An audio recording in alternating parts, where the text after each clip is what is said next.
It is okay to exit conversations where you feel like the other person is committed to misunderstanding you.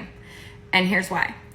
If you find yourself in a conversation where you've communicated in love and in kindness and in fairness, like you've really done your work on your side of the street to make sure that you're communicating clearly, and that person just keeps volleying it back and volleying it back and volleying it back, they probably can't hear you. And it probably has nothing to do with you. What we have a tendency to do is to take it really personal, and we allow that conversation to escalate. And why aren't you hearing me? Why aren't you understanding me? Don't do any of that.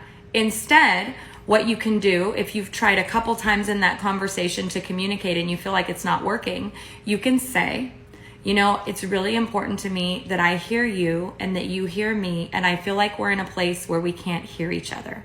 So I'm going to go ahead and call you back once we've both had time to think about this, and we could try to pick it up again. And then you're going to hang up the phone.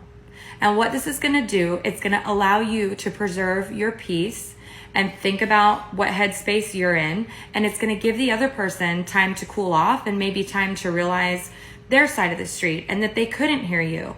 And it's a really good habit to get into to avoid having your conversations escalate. So remember, it is okay to exit a conversation where you feel like the other person is committed to misunderstanding you. Just don't take it personal.